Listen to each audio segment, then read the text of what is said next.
Om Swastiastu. Assalamualaikum warahmatullahi wabarakatuh. Salam sejahtera untuk kita semua. Shalom, namo buddhaya, dan salam harmoni. Perkenalkan, nama saya Niputu Oka Leosi Widiasi, bisa dipanggil Leosi, dengan NIM 2511011083 dari program studi bimbingan dan konseling jurusan Ilmu Pendidikan, Psikologi dan Bimbingan, Fakultas Ilmu Pendidikan Universitas Pendidikan Ganesha dari semester 2 dan dari kelas BKC. Nah, video ini dibuat untuk pemenuhan tugas ujian akhir semester dengan dosen pengampu Dr. Putu Ari Darmayati SPD MPD dan Septia Rahmawati MPD di mata kuliah Mikro Konseling Lanjut. Nah, video ini berisikan terkait konseling kelompok yang diawali dengan identitas kelompok, yaitu jumlah anggota 3 orang, jenis layanan yaitu konseling kelompok, layanan responsif. Topik yang saya ambil yaitu pengendalian emosi marah yang diekspresikan melalui tangisan.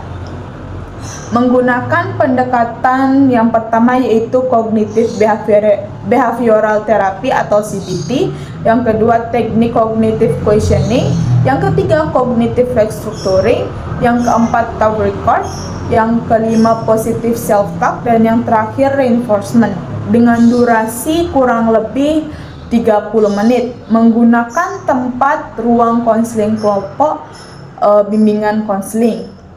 Nah, dengan anggota berjumlah 3 orang, diawali dengan anggota bernama Sita yang memiliki masalah, sering menangis spontan saat dimarahi oleh orang tua, karena langsung berpikir bahwa dirinya adalah anak yang gagal dan tidak disayangi.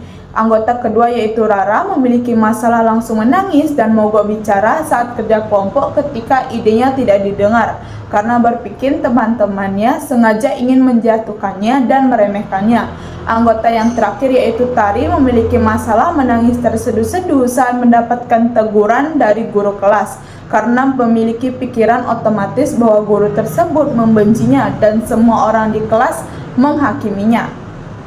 Nah, alur masalah atau analisis masalah dilakukan untuk memahami kondisi psikologis ketiga konseli yaitu Sita, Rara, dan Tari yang memiliki kesamaan dalam mengekspresikan emosi marah mereka melalui tangisan secara spontan. Kondisi ini berakar dari adanya automatic thoughts atau pikiran otomatis negatif yang langsung muncul di dalam batin mereka setiap kali berhadapan dengan situasi pemicu yang tidak menyenangkan. Sita mengalami tekanan emosional di lingkungan keluarga ketika ia menerima teguran dari orang tuanya terkait nilai ujian yang menurun, di mana ia langsung menyimpulkan secara sepihak bahwa dirinya adalah anak yang gagal dan tidak lagi disayangi. Sementara itu, Rara menghadapi hambatan dalam interaksi sosial dengan teman sebaya di kelas, terutama ketika ide yang diajukannya dalam diskusi kelompok tidak didengarkan, yang seketika memicu pikiran bahwa teman-temannya sengaja meremehkan dan menjatuhkannya. Di sisi lain, Tari memiliki kerentanan emosional terhadap otoritas di sekolah yang terlihat dari respon menangis, terseduh-seduh saat menerima koreksi atau teguran dari guru karena ia merasa seluruh kelas sedang menghakimi dan membencinya. Ketiga konseli ini mengalami distorsi kognitif yang membuat mereka tidak mampu memproses stimulus interpersonal secara rasional, sehingga luapan rasa kesal, kecewa, dan marah yang tersumbat langsung diubah menjadi respon menangis yang tidak produktif. Nah, sekian analisis masalah yang dapat saya sampaikan. Selanjutnya ada video terkait konseling kelompok. Selamat menyaksikan. Selamat pagi adik-adik semuanya. Selamat pagi, Bu. Bagaimana kabar kalian hari ini? Sehat? Lumayan ya, baik-baik. Ya, syukur kalau lumayan sehat ya. Terima kasih banyak karena kalian sudah meluangkan waktu dan bersedia hadir di ruang BK ini. Nah, sebelum kita mulai, Ibu mau tanya nih sama kalian semua. Tadi sebelum kesini tuh, kalian dapat mengikuti pelajaran apa di kelas? Matematika, Ibu. Bahasa Bahasa Indonesia, Ibu. Wah, bagaimana tugas-tugasnya? Apakah aman atau lumayan bikin pusing? Lumayan pusing, Ibu. Kalau bahasa Indonesia sejauh ini aman sih, Bu. Nggak ada yang bikin kita pusing 7 keliling. Setuju. Ya. Ya, apa itu semua proses belajar. Nah, semoga di ruangan ini nanti kita bisa saling cerita dan membuat beban pikiran kalian merasa lebih ringan ya. Nah, sebelum kita melangkah lebih jauh, alangkah baiknya kita berdoa terlebih dahulu agar kegiatan kita hari ini berjalan dengan lancar dan bermanfaat. Untuk doa, Ibu akan pimpin. Baik, doa menurut agama dan kepercayaan masing-masing, berdoa dipersilakan.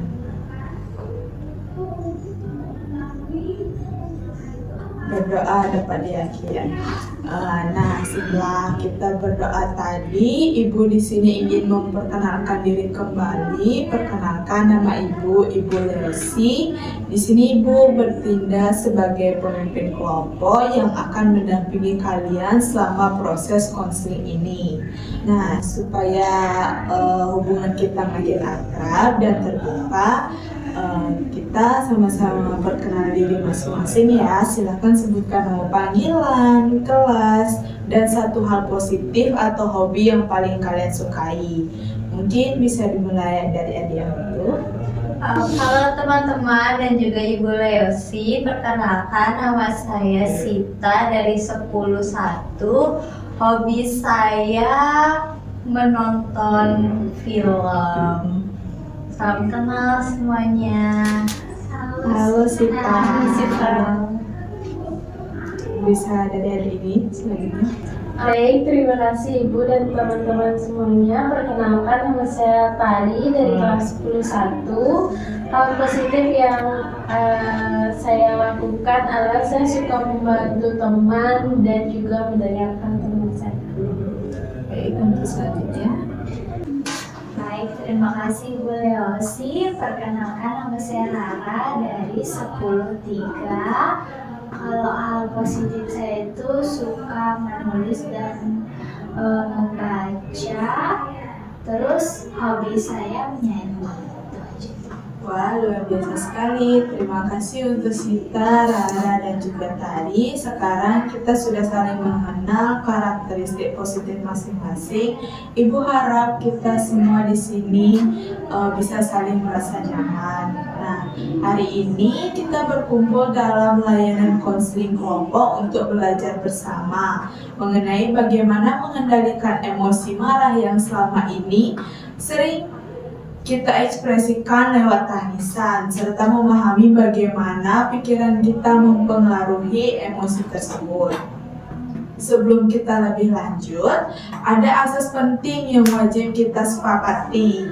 Segala hal dan cerita yang diungkapkan di ruangan ini sifatnya rahasia, tidak boleh diceritakan kepada siapapun di luar kelompok ini. Apakah bisa dimengerti? Bisa, Ibu. Nah, aturan lainnya adalah ketika ada teman yang sedang berbicara, kita wajib mendengarkan dengan penuh rasa hormat, tidak memotong pembicaraan, tidak saling menghakimi, dan semuanya diharapkan aktif berpartisipasi. Kontrak waktu untuk kegiatan konseling kelompok kita hari ini adalah sekitar 30 menit. Bagaimana, apakah semuanya sepakat? Sepakat, Ibu. Nah, supaya konsentrasi kita lebih penuh dan juga lebih rileks, kita lakukan ice breaking dulu yuk. Jadi nama ice breakingnya itu tepuk 1, 2, 3. Kalau Ibu bilang tepuk 1, kalian tepuk 1 kali. Kalau tepuk 2 kali, dan tepuk 3 kali. Ibu akan random mengucapkan angkanya ya. Baik, dimulai dari tepuk 1, tepuk 2, tepuk 3, tepuk 2, tepuk 1, Tepuk 3. Wah, sudah, permainannya sudah. Permainan ini bisa melatih fokus kita. Nah, maknanya dalam mengendalikan emosi marah, kita juga butuh fokus dan jeda agar tidak langsung merespon secara impulsif seperti langsung menangis. Nah, apakah semuanya sudah siap masuk ke tahap berikutnya? Sudah, Ibu. Nah, baik anak-anak, jadi sekarang kita masuk ke pembahasan utama. Ibu mau tanya nih secara terbuka sama kalian, apakah kalian sering mengalami situasi di mana kalian merasa sangat marah, tapi respon yang keluar justru air mata alias menangis? Pernah, Ibu. Nah, menurut kalian sendiri, dalam situasi seperti apa sih yang biasanya kemarahan itu muncul sampai memicu air mata kalian? Ya, dipersilakan. Saya suka langsung nangis ketika orang tua saya marahin saya, Bu. Itu baik. Untuk adik selanjutnya, untuk Rara, dipersilakan. Mungkin kalau saya kadang sedih, kan waktu kerja kelompok itu kadang saya memberikan ide, kadang kayak lewat begitu saja ide saya, jadinya kayak saya sedih, kok ide saya kurang ya gitu. Seperti itu. Untuk adik-adik, dipersilakan. Kalau saya hampir sama Ibu, tapi saya kalau ketika guru itu menegur saya di depan kelas. Baik, terima kasih atas keterbukaannya untuk kalian semua. Nah, dalam pendekatan ini kita menggunakan pendekatan CBT yang kita gunakan hari ini. Kita belajar bahwa situasi luar itu sebenarnya netral ya. Yang membuat kita marah lalu menangis itu bukan situasinya, melainkan cara pikiran kita yang menerjemahkan situasi tersebut. Nah, misalnya situasi ditegur guru. Kalau pikiran kita langsung berkata guru itu membenciku dan mempermalukanku, maka emosi yang muncul adalah kemarahan dan frustasi yang akhirnya diekspresikan lewat tangisan. Benar Bu, saya sering begitu, saya sering menangis ketika saya itu ditegur sama guru saya. Nah, di tahap kegiatan inti nanti, kita akan bedah pikiran otomatis kita, menguji kebenarannya, dan belajar mengubah apakah semuanya benar-benar siap dan berkomitmen.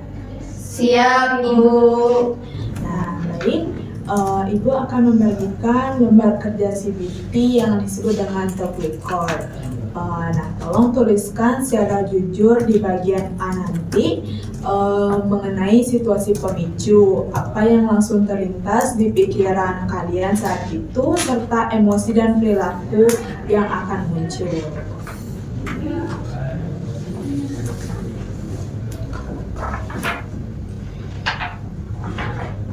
Tanggalnya tanggal hari ini ya, Bu? Ya.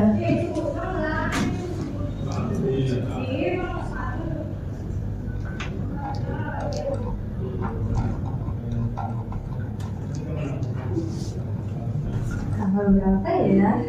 Sekarang tanggal 6. Oh, tanggal 6. Makasih, Bu. Iya. Terus untuk bagian B ini gimana, Ibu? Untuk bagian B sebentar ya, kalian buatnya yang bagian A saja dulu. Oke. Baik, apakah semua sudah selesai mengisi bagian A-nya? Sudah, Ibu. Nah, berdasarkan kesepakatan, hari ini kita akan memilih satu masalah yang paling mendesak untuk dibahas mendalam. Masalah siapa nih yang kira-kira ingin kita angkat? Bagaimana kalau masalahnya Sita saja Ibu, soalnya menurut saya masalah Sita itu lebih intensitasnya itu lebih di rumah gitu dia. Baik Sita, apakah Sita bersedia? Bersedia, Ibu. Nah, silakan ceritakan lebih rinci situasi di rumah saat emosi marah itu muncul hingga memuncak. Jadi gini, Bu, waktu itu nilai ujian saya turun. Sebenarnya saya sudah belajar dengan giat. Memang ujian saat itu tuh susah sekali menurut saya. Jadi makanya nilai ujian saya menurun. Nah, setelah orang tua saya tahu, orang tua saya langsung marahi saya. Di situ saya langsung marah dan langsung nangis karena saya merasa kenapa cuma karena nilai ujian saya kecil orang tua saya marah. Pasti orang tua saya udah nggak sayang sama saya lagi. Bu. Jadi seperti itu ya Sinta. Nah, tepat kalau ibu mengeluarkan suara keras, kilatan pikiran atau kata-kata apa yang paling muncul di dalam batin adik? Saya langsung sedih sih Bu, langsung kayak deg gitu. Soalnya pertama kalinya saya dibentak sama ibu saya. Seperti itu. Jadi karena pikiranmu mengatakan bahwa ibumu sudah tidak menyayangimu dan menganggapmu gagal, kamu menjadi sangat sakit hati, marah dan akhirnya meledak dalam bentuk tangisan, begitu ya? Iya Bu. Nah sekarang ibu ingin teman-teman yang lain mungkin memberikan semangat atau feedback lah untuk Sinta, mungkin seperti saran gitu. Baik, untuk Rara dipersilakan. Oke, Bu. Mungkin kalau dari saya, Sita itu mungkin bisa menerima dari marah ibunya itu. Oh, mungkin itu marahnya dari orang tuanya itu bisa menjadi semangat ibu gimana nanti ke depannya. Oh, mungkin saya dimarah ini biar nilai saya nanti bisa melonjak tinggi, terus saya bisa lebih semangat belajarnya. Mungkin itu sih dari saya. Untuk Sita, apakah bisa diterima saran dari Rara? Kalau menurut saya saran dari Rara kurang ya di saya karena nggak harus membentak anak kalau cuma karena ujian kecil. Mungkin saya tuh cuma pengen orang tua saya, terutama ibu saya tuh ya kasih tahu saya baik-baik, bukannya malah marahin saya. Itu yang bikin saya sedih dan juga kecewa dan juga marah sama orang tua saya. Seperti itu. Untuk Tari bisa dipersilakan. Sita tuh mau nanya, boleh nggak? Boleh. Sita udah pernah bicara belum sama orang tuanya kalau Sita itu udah berusaha untuk belajar, mendapatkan ide yang bagus, terus juga nggak harus dengan cara yang membentak gitu untuk memarahi Sita. Seperti itu Sita udah pernah bicara belum sama orang tua Sita? Nggak pernah karena saya selama ini selalu mendem. Saya mendem karena ya saya takut dimarahin lagi sama orang tua saya, terutama sama ibu saya. Makanya saya nggak pernah ngomongin hal yang saya rasakan selama ini.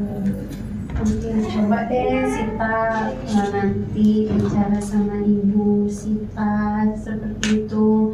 Biar kalau misalnya kalau Sita cuma mendam sendiri gitu, pasti nanti Sita akan capek sendiri gitu. Coba Sita ajak komunikasi ibunya gitu, bicarakan apa yang Sita rasakan. Siapa tahu dengan seperti itu ibu Sita bisa mengerti keadaan Sita.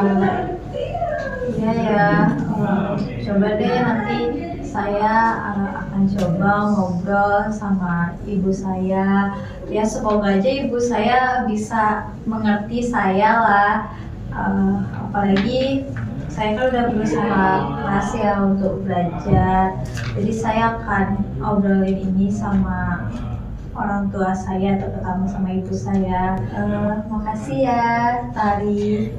Sama-sama Sita karena kita kan sekelas ya. Sita nggak boleh mendam perasaan yang Sita alami itu. Sita bisa cerita kok ke Tari apa yang Sita rasakan gitu.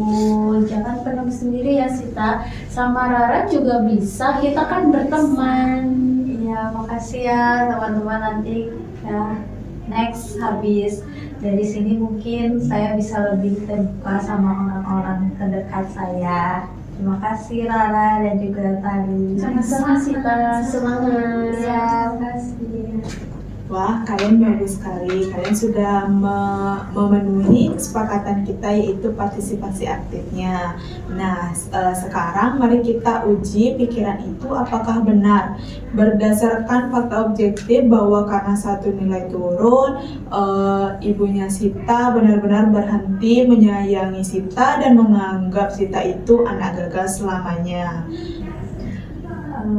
Ya Bu, setelah saya pikir-pikir, dengerin nasihat dari Rara, dari Tari, saya jadi mikir bahwa pikiran yang ada dalam diri saya tentang ibu saya yang bilang bahwa ibu saya tuh nggak pernah sayang lagi sama saya atau udah nggak pernah sayang lagi sama saya, ternyata cuma pikiran saya aja. Setelah dipikir-pikir, ibu saya masih tetap masukin makanan kesukaan saya di kotak bekal saya setelah kejadian ibu saya marahin saya. Nah, bagus. Berarti apakah ada kemungkinan lain mengapa saat itu ibunya Sita bicara dengan nada tinggi?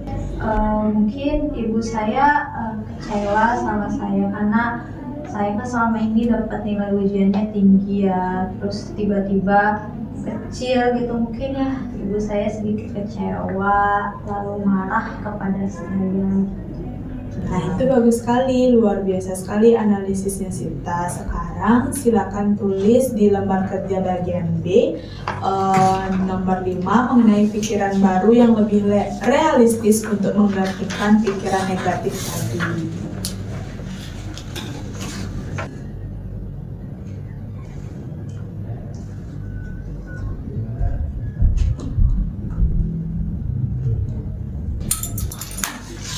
Jadi setelah diskusi tadi, saya sudah punya pandangan lain yang lebih positif, yaitu mungkin ibu saya tuh hanya kaget aja ngelihat nilai ujian saya tuh tiba-tiba kecil, yang biasanya gede jadi kecil, dan nggak bermaksud untuk memarahi saya.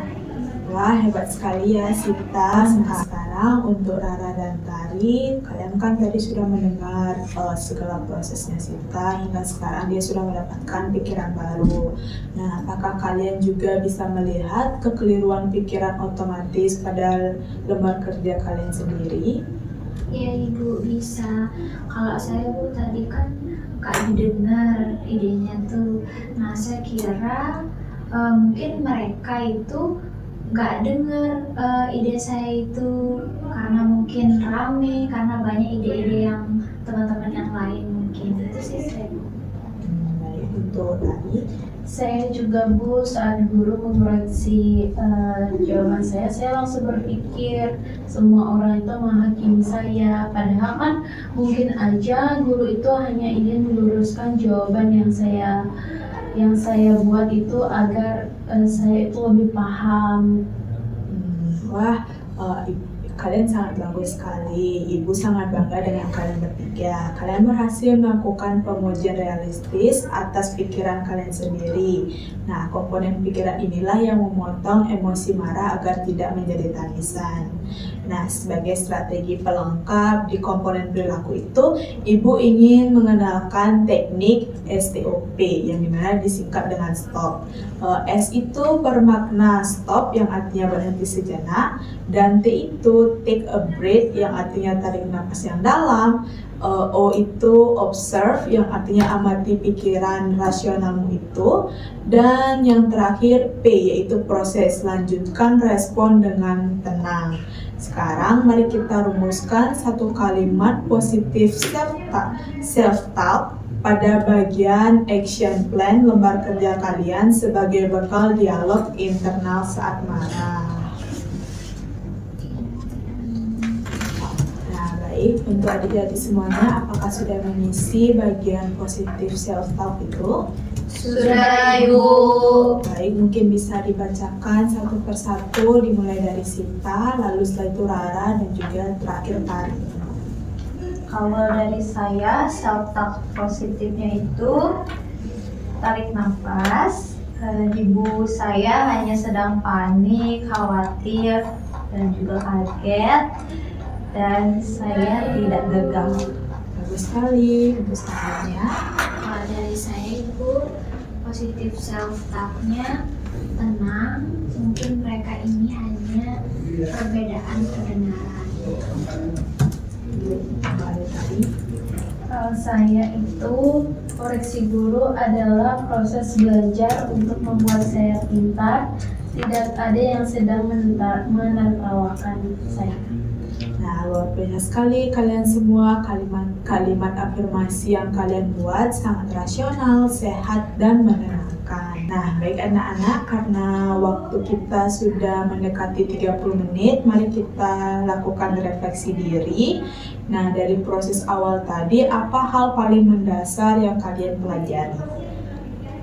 Kalau dari saya belajar bahwa marah dan tangisan saya itu ternyata dipicu oleh kesimpulan saya sendiri, dari pikiran negatif saya sendiri, dan bukan dari kenyataannya.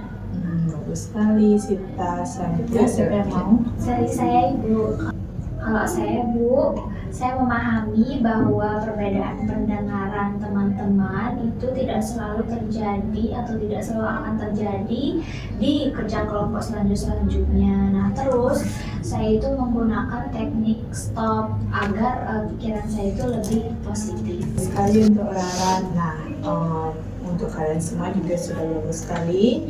Selanjutnya, mengapa menurut kalian sangat penting bagi seorang remaja untuk mengendalikan pikiran otomatis negatif ini?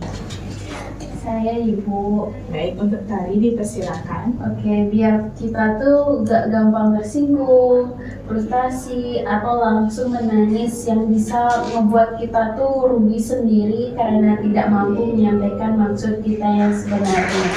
Nah, itu sangat tepat sekali. Lalu, apa komitmen nyata kalian di masa depan jika situasi pemicu kemarahan itu datang kembali?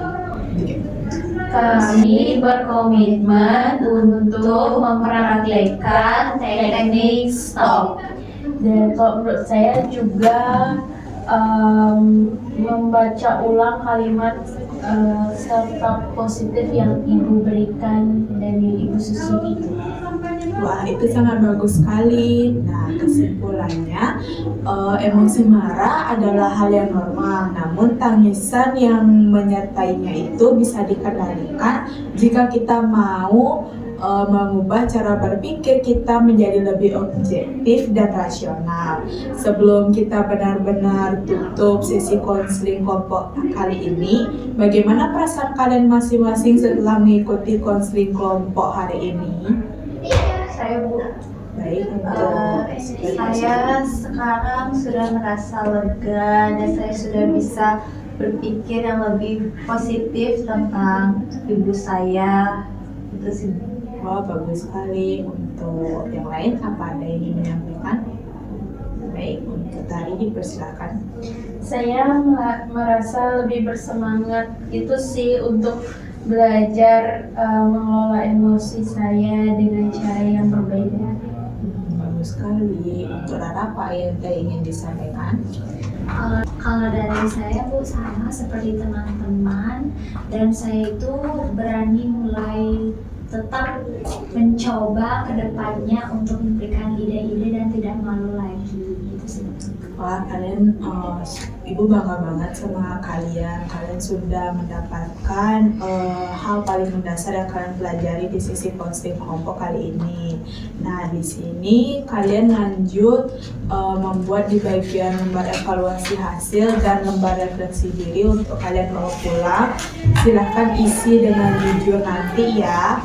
Nah, selanjutnya untuk mengakhiri sesi konseling yang luar biasa kali ini, apakah ada yang bersedia menjadi pemimpin untuk doa penutup kali ini? Nah, baik, untuk Tari dipersilakan. Baik, terima kasih Ibu dan teman-teman. Sebelum kita mengakhiri pendidikan hari ini, alangkah baiknya kita berdoa menurut agama dan kepercayaan masing-masing. Berdoa dipersilakan. berdoa selesai. Terima kasih banyak atas keterbukaan dan kerja keras kalian hari ini. Ingat, kalian adalah pemilik kembali penuh atas pikiran dan emosi kalian sendiri. Sampai jumpa di sesi konseling berikutnya. Oke, terima kasih Bu. Nah, sekian video konseling kelompok yang dapat saya buat. Mohon maaf apabila ada kesalahan, baik dari pengucapan kata ataupun perbuatan yang saya lakukan. Akhir kata saya tutup dengan para mesanti. Om Santi Santi Santi Om. Wassalamualaikum warahmatullahi wabarakatuh. Salam sejahtera untuk kita semua. Shalom, namo buddhaya, dan salam harmoni.